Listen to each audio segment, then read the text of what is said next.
నమస్కారం. G24 TV news కి స్వాగతం. హెడ్లైన్ చూద్దాం.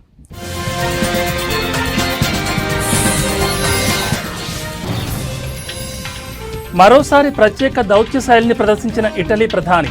సంప్రదాయంలో రెండు చేతులు జోడించి నమస్తే అంటూ అభివాదం.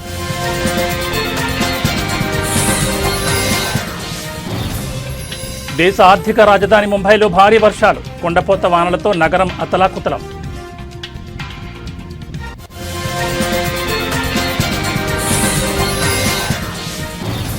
మహారాష్ట్రలోని సతారా జిల్లాలో దారుణం, అమానుషంగా ప్రవర్తించిన ఓ ఆటో డ్రైవర్.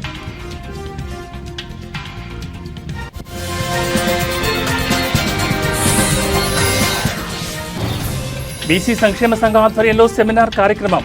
బీసీ సంక్షేమ సంఘం నాయకులను సత్కరించిన ఎంపీ కేసినేని శివనాథ్.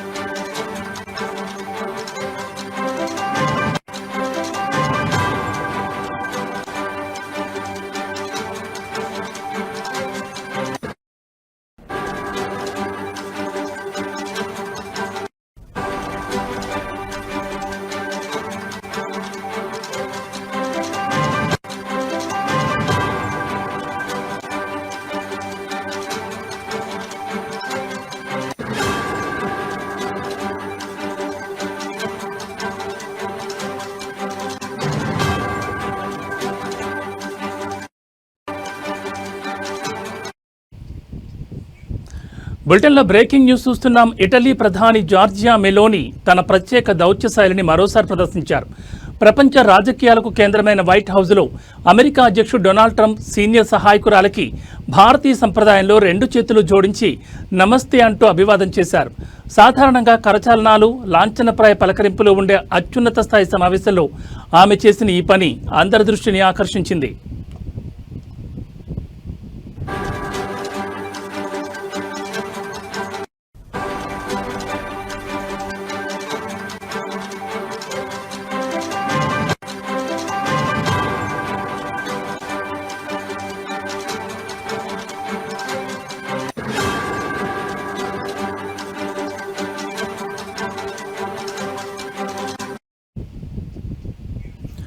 ఉక్రెయిన్కు దీర్ఘకాలిక భద్రత కల్పించే అంశంపై వైట్ హౌస్లో కీలక సమావేశం జరిగింది.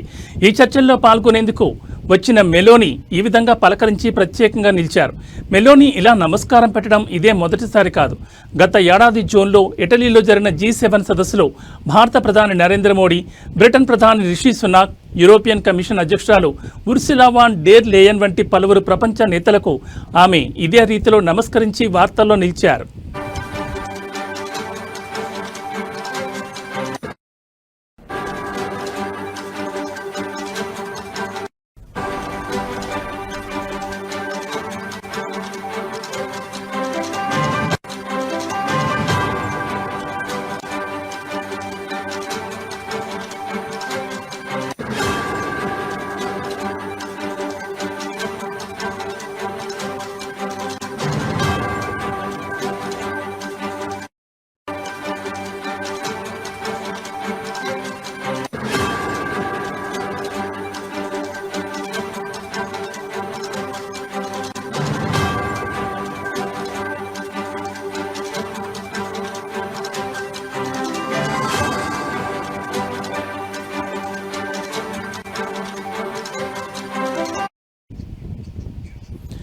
ఇటలీ ప్రధాని జార్జియా మెలోని తన ప్రత్యేక దౌత్య శైలిని మరోసారి ప్రదర్శించారు.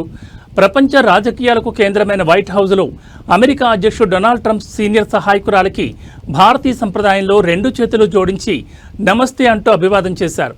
సాధారణంగా కరచలనాలు, లాంఛనప్రాయ పలకరింపులు ఉండే అత్యున్నత స్థాయి సమావేశంలో ఆమె చేసిన ఈ పని అందరి దృష్టిని ఆకర్షిస్తోంది. ఉక్రెయిన్కు దీర్ఘకాలిక భద్రత కల్పించే అంశంపై వైట్ హౌస్లో కీలక సమావేశం జరిగింది. ఈ చర్చల్లో పాల్గొనేందుకు వచ్చిన మెలోని ఈ విధంగా పలకరించి ప్రత్యేకంగా నిలిచారు. మెలోని ఇలా నమస్కారం పెట్టడం ఇదే మొదటిసారి కాదు. గత ఏడాది జూన్లో ఇటలీలో జరిగిన G7 సదస్సులో భారత ప్రధాని నరేంద్ర మోడీ, బ్రిటన్ ప్రధాని రిషి సునాక్, యూరోపియన్ కమిషన్ అధ్యక్షురాలు ఉర్సులా వాన్ డెర్ లేయన్ వంటి పలువురు ప్రపంచ నేతలకు ఆమె ఇదే రీతిలో నమస్కరించి వార్తల్లో నిలిచారు.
బులెటిన్లో మరో బ్రేకింగ్ న్యూస్ చూస్తున్నాం. దేశ ఆర్థిక రాజధాని ముంబైని భారీ వర్షాలు అతలాకుతలం చేస్తున్నాయి.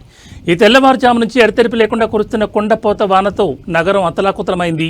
జనజీవనం పూర్తిగా స్తంభించిపోగా భారత వాతావరణ శాఖ ముంబై నగరానికి శివారు ప్రాంతాలకు రెడ్ అలర్ట్ జారీ చేసింది.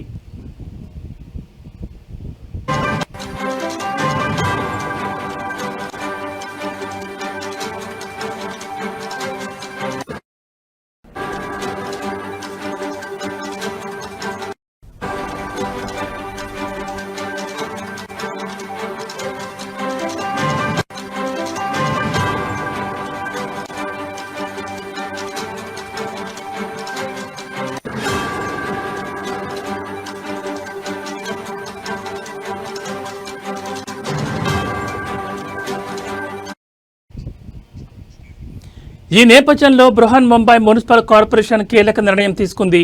అత్యవసర సేవలు మినహా అన్ని ప్రభుత్వ, సెమీ ప్రభుత్వ, బీఎంసీ కార్యాలయాలకు నేడు సెలవు ప్రకటించింది.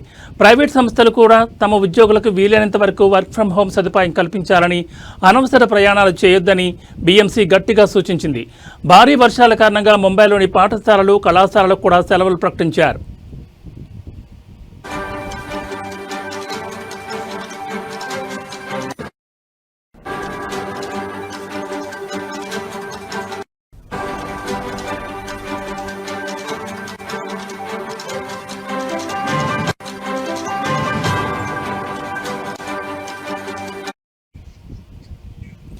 భారీ వర్షాల ప్రభావం రవాణా వ్యవస్థపై తీవ్రంగా పడింది. సెంట్రల్ రైల్వే లైన్లో రైళ్లు 20 నుంచి 30 నిమిషాలకు పైగా ఆలస్యంగా నడుస్తున్నాయి. ముంబై విమానాశ్రయం నుంచి బయలుదేరాల్సిన 155 విమానాలు, నగరానికి రావాల్సిన 102 విమానాలు ఆలస్యమైనట్లు ఫ్లైట్ రాడార్ డేటా వెల్లడించింది. వర్షాల కారణంగా కార్యకలాపాలకు ఆటంకం కలుగుతోందని, విమానాల రాకపోకల్లో జాప్యం జరుగుతోందని ఇండిగో సంస్థ కూడా ఒక ప్రకటనలో తెలిపింది.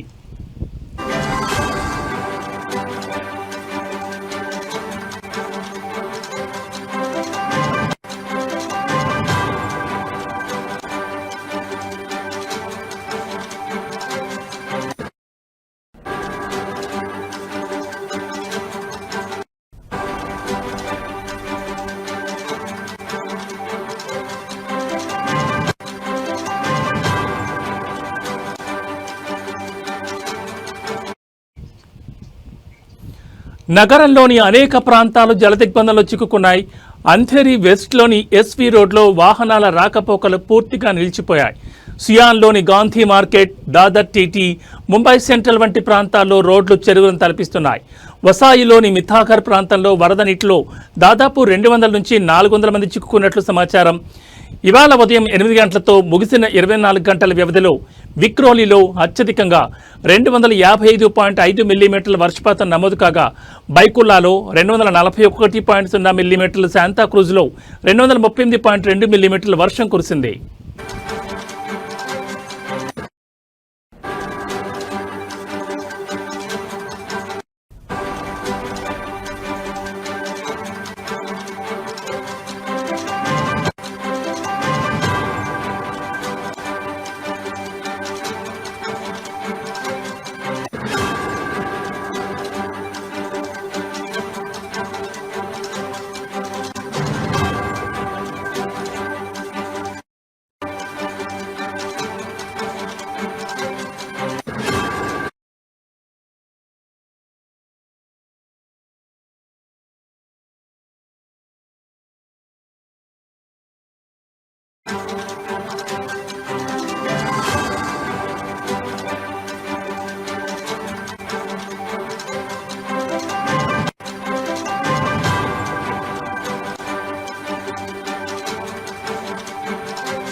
బులెటిన్లో మరో బ్రేకింగ్ న్యూస్ చూస్తున్నాం. మహారాష్ట్రలోని సతారా జిల్లాలో దారుణం చోటు చేసుకుంది.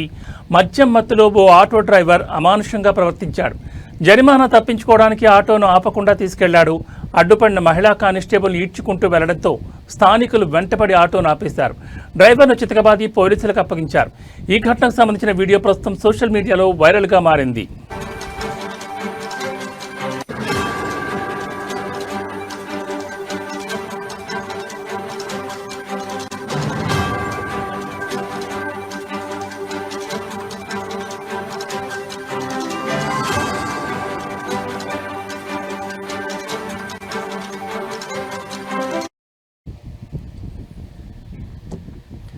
సతారా నగరంలోని ఓ కూడలి వద్ద ట్రాఫిక్ పోలీసులు వాహనాల తనిఖీలు చేపట్టారు.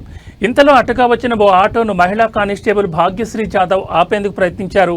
అయితే మద్యం మత్తులో ఉన్న డ్రైవర్ దేవరాజ్ కాళీ ఆటోను ఆపలేదు. అడ్డుపడిన భాగ్యశ్రీ జాదవ్ను ఈడ్చుకుంటూ వెళ్లాడు. దీంతో స్థానికులు ఆటోను వెంబడించి కొద్ది దూరంలో దాన్ని ఆపి డ్రైవర్ను చితకబాదారు. ఆటో డ్రైవర్ దేవరాజ్ కాళీను అదుపులోకి తీసుకున్నామని, భాగ్యశ్రీ జాదవ్ ఫిర్యాదు మేరకు కేసు నమోదు చేశామని పోలీసులు చెప్పారు.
బులెటిన్లో మరో బ్రేకింగ్ న్యూస్ చూస్తున్నాం. ఉపరాష్ట్రపతి ఎన్నికకు సంబంధించి జాతీయ స్థాయిలో విపక్ష కూటమి ఒక కీలక నిర్ణయం తీసుకుంది. తమ అభ్యర్థిగా సుప్రీంకోర్టు విశ్రాంత న్యాయమూర్తి జస్టిస్ బి సుదర్శన్ రెడ్డి పేరును ఖరారు చేసింది. ఈ మేరకు కాంగ్రెస్ అధ్యక్షుడు మల్లికార్జున ఖర్గే ఒక ప్రకటన చేశారు.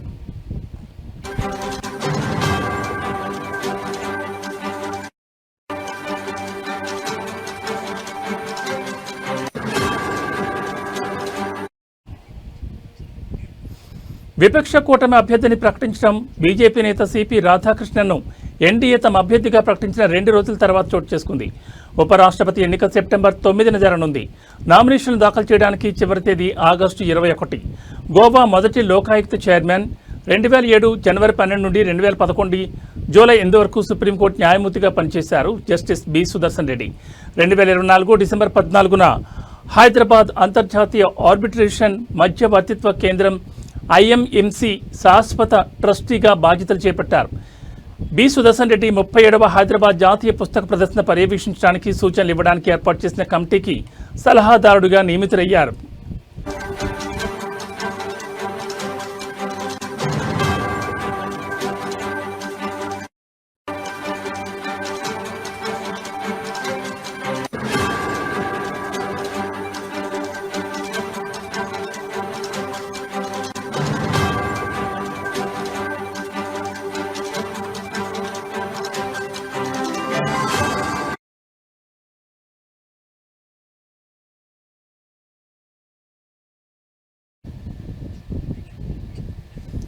ఢిల్లీలోని ఆంధ్రప్రదేశ్ భవన్లో బీసీ సంక్షేమ సంఘం ఆధ్వర్యంలో జరిగిన సెమినార్లో విజయవాడ ఎంపీ కేశినేని శివనాథ్ పాల్గొని మాట్లాడారు. ఈ సందర్భంగా ఆయనను జాతీయ బీసీ సంక్షేమ సంఘం నాయకులు సత్కరించారు. విజయవాడ పార్లమెంట్ నియోజకవర్గంలో బీసీ కమ్యూనిటీ హాళ్లలో యువతకు ఉపాధి అవకాశాలు పెంచేందుకు స్కిల్ డెవలప్మెంట్ సెంటర్లు ఏర్పాటు చేయడానికి కృషి చేస్తానని ఆయన తెలిపారు. కేంద్ర రాష్ట్రాల్లోని ఎన్డీఏ ప్రభుత్వాలు బీసీల అభ్యున్నతికి కట్టుబడి ఉన్నాయని, వారి సంక్షేమానికి పథకాలను అమలు చేస్తున్నాయని ఆయన గుర్తు చేశారు. ఈ కార్యక్రమంలో బీసీ సంక్షేమ సంఘం జాతీయ అధ్యక్షుడు ఆర్ కృష్ణయ్య, రాజ్యసభ సభ్యులు బీద మస్తానరావు, పాకా వెంకట సత్యనారాయణ, జాతీయ బీసీ సంక్షేమ సంఘం రాష్ట్ర అధ్యక్షులు వై నాగేశ్వరరావు యాదవ్, ఆంధ్రప్రదేశ్ ఇన్ఛార్జ్ యలగాల నూకానమ్మ యాదవ్ తదితరులు పాల్గొన్నారు.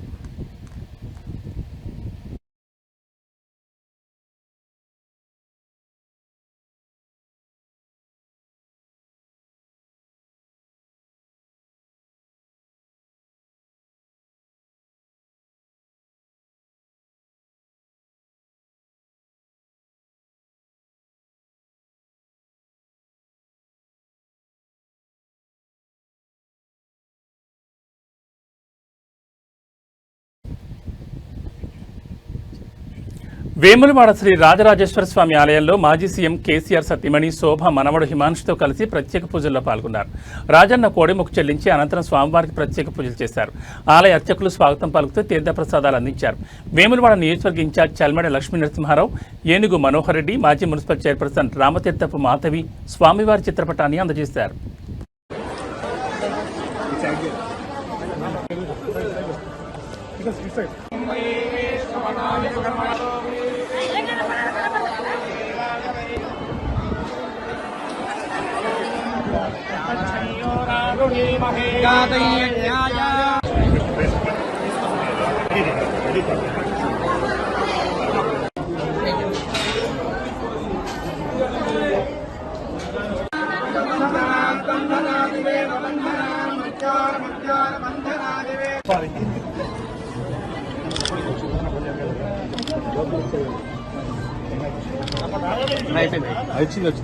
వచ్చింది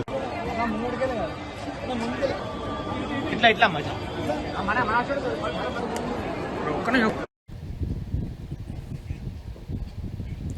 భారీ వర్షాల కారణంగా వివిధ ప్రాంతాలను పరిశీలించిన మంత్రి పొన్నం అనంతరం జీహెచ్ఎంసీ, హైడ్రా, వాటర్ బోర్డు అధికారులతో సమీక్షా సమావేశం నిర్వహించారు. ట్రాఫిక్ సమస్యను నివారించడానికి అన్ని చర్యలు తీసుకోవాలని ఆదేశాలు జారీ చేశారు.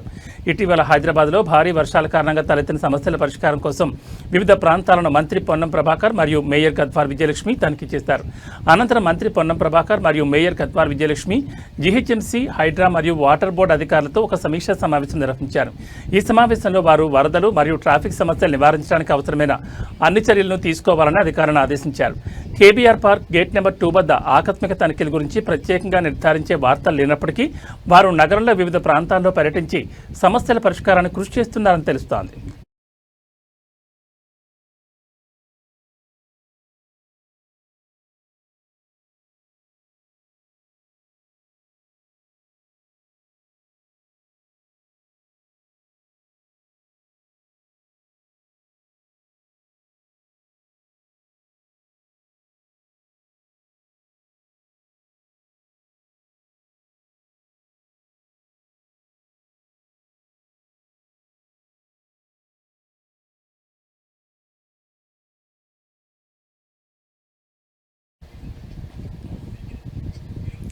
రాజధాని ప్రాంతంలో వరద నీరు నిలిచిపోవడానికి కారణం పశ్చిమ బైపాస్ నిర్మాణంలో అధికారుల నిర్లక్ష్యమేనని మంత్రి నారాయణ అన్నారు.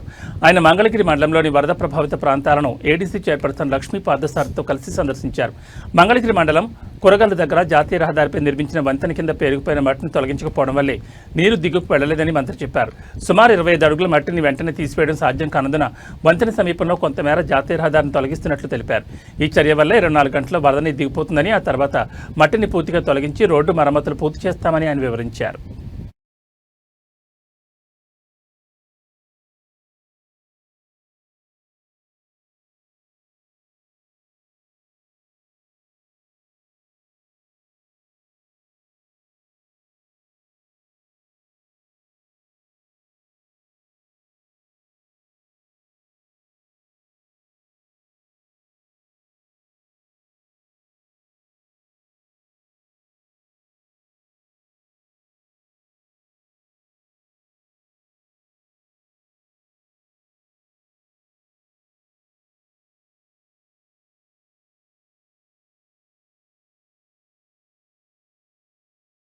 అమరావతి క్యాపిటల్ సిటీ అందరికీ నమస్కారాలండి. అమరావతి క్యాపిటల్ సిటీ మీద వైసీపీ నాయకులు అనేకమైన దుష్ప్రచారాలు చేస్తున్నారు. అవన్నీ మానుకోవాలి. అమరావతి క్యాపిటల్ సిటీలో ఎటువంటి ఇబ్బంది లేదు.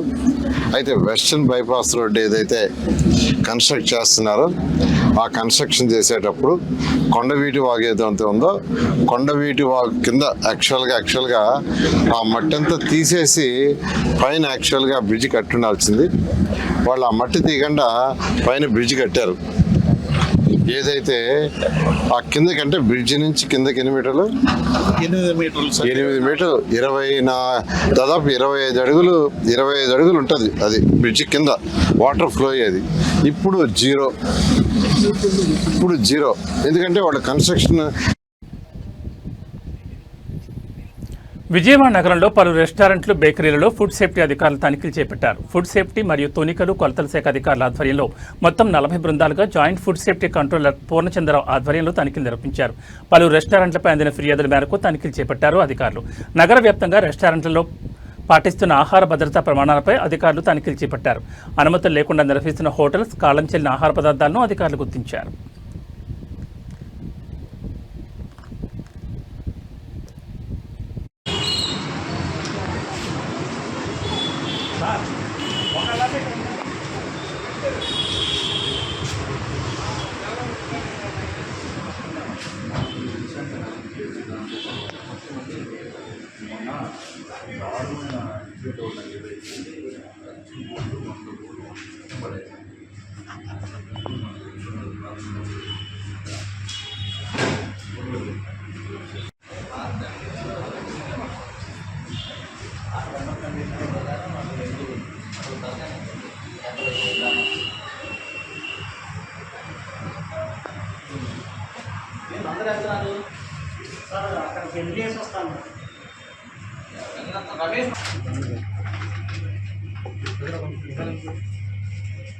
కొంచెం సైడ్ వచ్చాను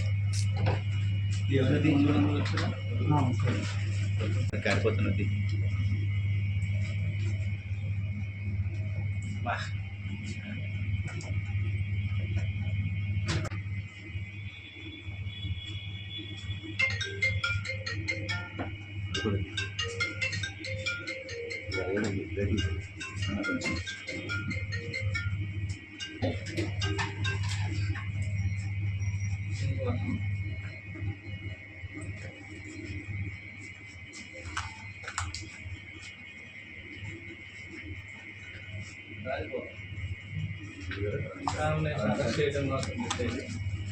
దాన్నే ఇచ్చేస్తుంది.